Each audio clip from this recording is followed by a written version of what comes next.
اعوذ باللہ من الشیطان الرجیم بسم اللہ الرحمن الرحیم اللہم صلی علی سیدنا و مولانا محمد وعلی آل سیدنا و مولانا محمد وبارک وسلم اللہم ربی زدنی علما ربی زدنی علما ربی زدنی عملا۔ اللہ کے ولیوں کی کرامات کی بات ہو رہی تھی اور اللہ کے ولیوں کے مشاہدات اور اللہ کے ولیوں کی طاقت جو اللہ تعالیٰ اپنے دوستوں کو عطا فرماتا ہے، ان دوستوں کی طاقت میں بیان کر رہا تھا۔ کل پرسوں بھی میں نے بیانات میں اپنے بتایا کہ اصحاب کہف جو اللہ کے ولی تھے، جس کا ذکر قرآن مجید و فرقان حمید میں اللہ تعالیٰ نے 15ویں سپارے میں فرمایا۔ تو آج ہم بات کریں گے کہ اللہ کا ولی جو ہوتا ہے، جو اللہ کا دوست، حقیقی پیارا محبوب بندہ ہوتا ہے، اللہ تعالیٰ اس کو کیا طاقت اور شان اور عظمت عطا فرماتے ہیں۔ تو یہ تو قرآن و حدیث گواہ ہیں کہ اللہ کے ولیوں کو اللہ تعالیٰ اپنے دوستوں کو شان عطا فرماتا ہے، اللہ اپنے دوستوں کو مقام اور مرتبہ بھی عطا فرماتا ہے۔ اللہ اپنے دوستوں سے محض ولیوں سے دوستی نہیں اکیلی رکھتا، دوست ہونے کے ناطے اللہ تعالیٰ ان کو اختیارات بھی عطا فرماتا ہے۔ اللہ جن سے راضی ہو جائے ان کو مشکل کشا بھی بنا دیتا ہے، اللہ جن سے راضی ہو جائے ان کو حاجت روا بھی بنا دیتا ہے، اللہ جن سے راضی ہو جائے ان کی دعا اور توجہ میں اللہ ایسا اثر رکھ دیتا ہے، وہ دعا کر دیں یا کسی کی طرف توجہ بھی کر دیں، اللہ تعالیٰ ان کی دعا اور نظر اور توجہ سے لوگوں کے بگڑے کاموں کو سنوار دیتا ہے۔ یہ قرآن و حدیث میں موجود ہے، جیسا کہ حضرت سلیمان علیہ السلام کا واقعہ کہ ان کے دربار میں جب تخت منگوایا گیا، یمن سے تخت لایا گیا، پلک جھپکنے سے پہلے تو وہ آصف بن برقیہ جو آپ کے والد حضرت داؤد کا وزیر تھا اور ایک انسان تھا، وہ پلک جھپکنے سے پہلے تخت لے آیا۔ میں نے کئی بار اپنے بیانات میں یہ ذکر کیا ہے، انشاءاللہ آئندہ بیان میں آصف بن برقیہ کا پورا واقعہ بیان کروں گا کہ وہ پلک جھپکنے سے ایک ملک سے دوسرے ملک میں حضرت سلیمان کی خاطر تخت لے کر آ گئے، پلک جھپکنے سے پہلے۔ یہ ولی کی شان ہے، اور ولی بھی کون؟ جو امت سلیمان کا ولی تھا۔ امت محمدیہ کے ولی کی تو شان وراء الورا ہے نا، وہ تو اللہ تعالیٰ نے امت محمدیہ کے ولیوں کو تو اللہ نے بڑا مقام و مرتبہ عطا فرمایا ہے۔ یہ جناب سلیمان علیہ السلام کے امت کے ولی کی یہ ادنا کرامت ہے۔ تو میرے بھائیوں، آؤ آج جناب امام الانبیاء، جناب خاتم الانبیاء احمد مجتبی محمد مصطفیٰ صلی اللہ علیہ وآلہ وسلم کے امت کے ولی کی بات کریں، حضور پاک کی امت کے ولی کی شان کی بات کریں، کرامت کی بات کریں۔ میں نے پہلے بھی بہت بار بتایا، اللہ انبیاء کو معجزے عطا کرتا ہے اور اللہ اولیاء کو کرامات عطا فرماتا ہے۔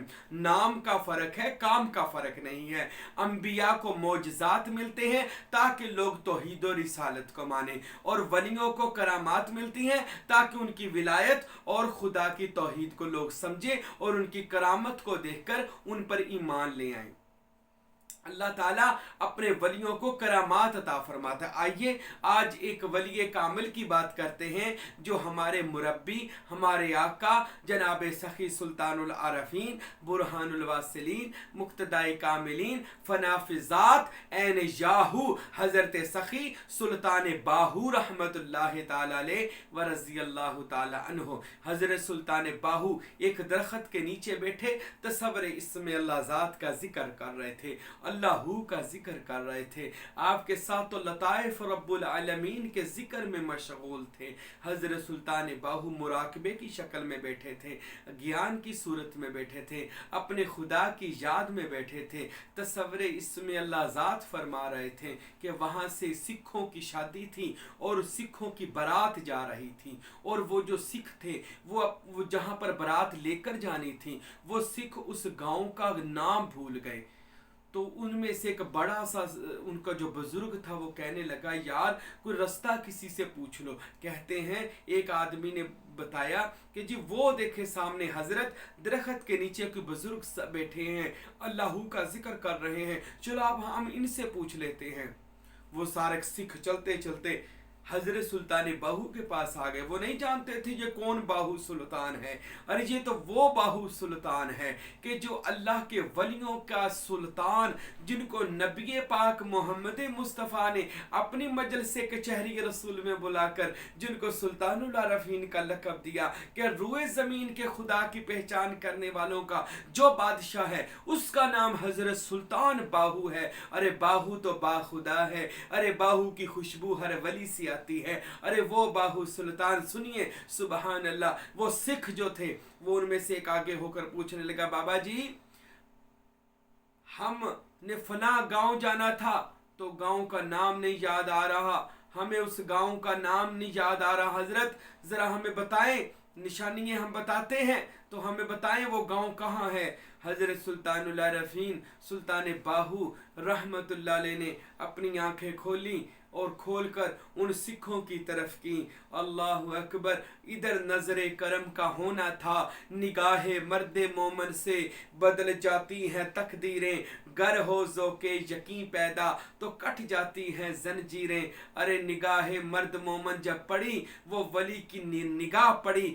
حضرت سلطان باہو نے ان سکھوں کو دیکھا، ادھر دیکھنا تھا ادھر ان کو مجلس محمدی میں پہنچا دیا، ان سب کو مدینہ المنورہ میں پہنچا دیا. رسول اللہ صلی اللہ علیہ وآلہ وسلم کی باطنی مجلس محمدی میں پہنچا دیا اور وہاں پر پہنچایا. حضرت سلطان باہو نے رسول خدا کی بارگاہ میں پیش کر دیا.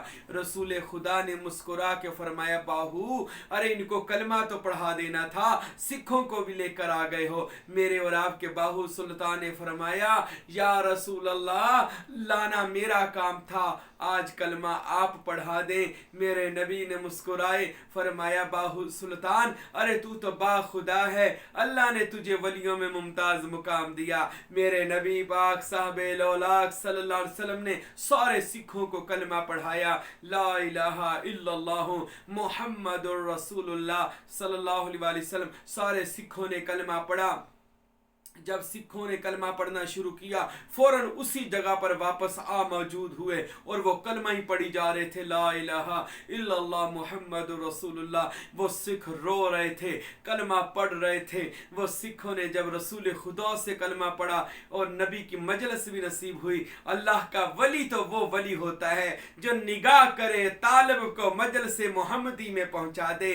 کامل مرشد تو وہ ہوتا ہے جو یہاں پر بیٹھا ہو مرید دنیا کے کسی کونے میں ہو ادھر نظر کرے اس کا دل زندہ کر دے، مرید کو روشن ضمیر کر دے، مرید کو اٹھائے مجلس خدا و مجلس محمدی میں لے جائے. یہ کامل ولی کی نشانی خود سلطان باہو نے اپنی کتابوں میں لکھی ہے. ارے کیوں نہ ہو سلیمان علیہ السلام کا امتی عاصب بن برخیہ پلک جھپکنے سے دوسرے ملک گیا، تخت لے کر آ گیا. ارے یہ تو سلیمان علیہ السلام کے امت کے ولی کی شان ہے. میں آپ کو جناب محمد رسول اللہ جو امام الانبیاء امام الاولین والآخرین ہے اس رسول خدا کے امتیوں میں جو ایک ولی ممتاز حضرت سلطان باہو ہے، میں تو اس کی شان و عظمت بیان کر رہا ہوں. میرے بھائیوں وہ سکھ روتے روتے کہتے ہیں باہو سلطان اے اللہ کے ولی آپ نے تو ہمیں مجلس محمد میں پہنچا دیا، ہم نے تو آپ کو گاؤں جانے کا سیدھا راستہ پوچھا تھا. آپ نے فرمایا ارے جس گاؤں تم نے جانا تھا اس کا نام احمد نگر تھا، احمد نگر یا رسول نگر تھا. ارے وہ رسول نگر ادھر ہے اور جس رسول نگر کو یا احمد نگر کو میں جانتا ہوں وہ مدینہ المنورہ میں ہے. ارے ولی کی نظر تو وہاں تک جاتی ہے جہاں محمد مصطفیٰ صلی اللہ علیہ وسلم کا آستانہ ہو. اللہ اکبر. ان سارے سکھوں کو اللہ کے ولی کی نظر اور توجہ نے اسلام قبول کروا دیا. اللہ جن کو ہدایت عطا فرمائے ولی کے ہاتھوں اسلام قبول کرنے کا اللہ نے ان سکھوں کو شرف عطا فرما دیا. بحدیثوں کتابوں میں لکھا ہے، تاریخ کی کتابوں میں لکھا ہے، کرامات کی کتابوں میں لکھا ہے وہ سکھوں پر جو توجہ ہوئی تھی جو مسلمان ہوئے وہ بعد میں اپنے وقت کے سارے ولی بنے تھے. اور میرے بھائیوں اللہ کے ولی کی جو نظر ہوتی ہے وہ بندے کی قسمت کو بدل دیتی ہے. اللہ کا جو دوست ہو کوئی بندہ اس کا دوست ہو جائے اللہ اپنے دوست کے دوست کا بھی حیا فرماتا ہے اور اس کی